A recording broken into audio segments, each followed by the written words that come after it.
Cuando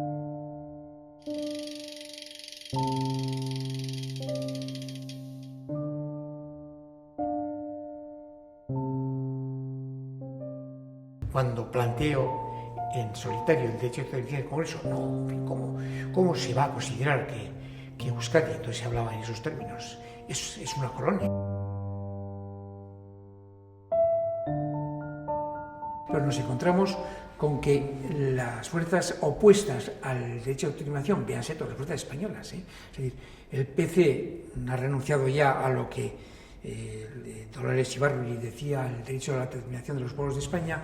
El PSOE ha renunciado a la defensa del derecho de autodeterminación en el Congreso de Surenes del 74 y después el 27 Congreso del 76, donde se habla clarísimamente de la autodeterminación, y entonces se acogen a esa vía lateral que les ofrece la utilización práctica del derecho de autodeterminación en todo el mundo. Es un derecho colonial. Entonces, ¿qué es lo que se me dice a mí cuando planteo en solitario el derecho de autodeterminación del Congreso? ¿Cómo se va a considerar que Euskadi, entonces se hablaba en esos términos, es una colonia? Eso es hacerle una afrenta y tal. Y además, finalmente, el derecho de autodeterminación, eso fue el planteamiento de Peces Barba y de mucha gente, el derecho de autodeterminación se está llevando a la práctica en cada convocatoria que se hace de elecciones autonómicas, de elecciones generales y tal. Eso es el derecho de autodeterminación.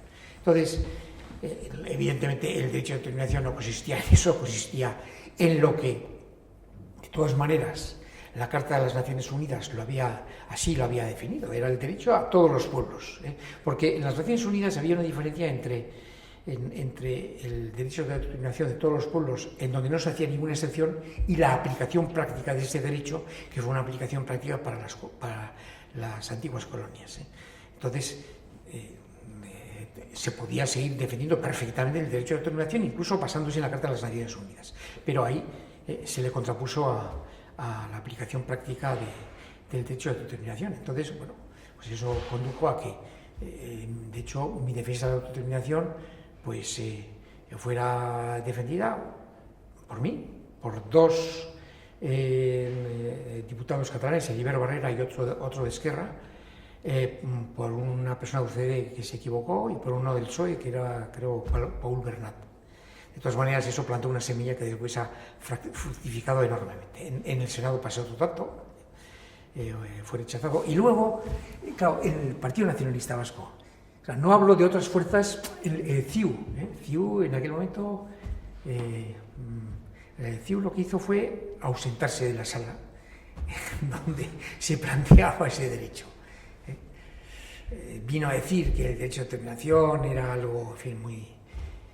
bueno, pero eso lo dijo en la Comisión Constitucional, era algo que evidentemente había que respetar y tal, pero que no estábamos en ese momento y tal.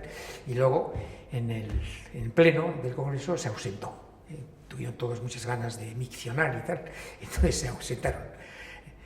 Pero aún así hubo gente de Esquerra que votó, y luego no había ningún diputado gallego que no estuviera en Alianza Popular y en el PSOE. Si hubiera habido algún diputado de lo que entonces era, en fin, la transformación de UPA después en el bloque, evidentemente hubieran votado a favor de la autodeterminación.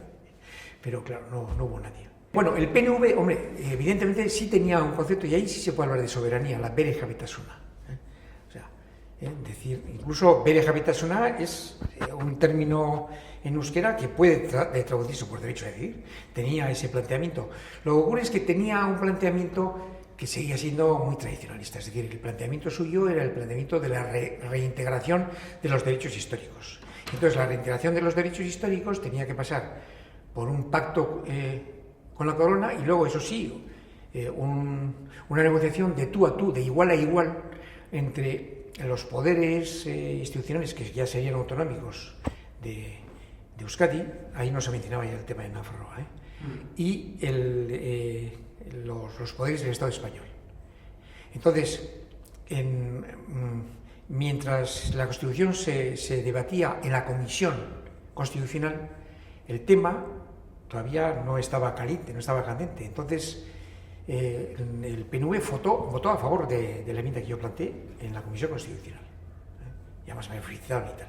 Pero luego, en el Pleno del Congreso, Claro, el Pleno del Congreso, el tema de la Constitución, el tema de la inclusión de un título octavo bis en la Constitución, era justo el anterior a la disposición adicional famosa, en donde el PNV quería que la reintegración histórica fuera se vehiculara a través de una negociación entre iguales, entre los poderes vascos y el poder español. Y ahí UCD dijo que ni hablar.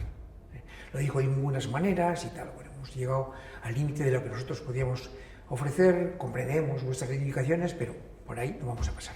Entonces, como la reivindicación de autodeterminación era el tema justamente anterior, ahí el PNV, para curarse en salud y para cubrirse de una aparente legitimidad ante las fuerzas españolas, votaron en contra. O sea, el PNV votó, en el Pleno del Congreso votó no al derecho de autodeterminación.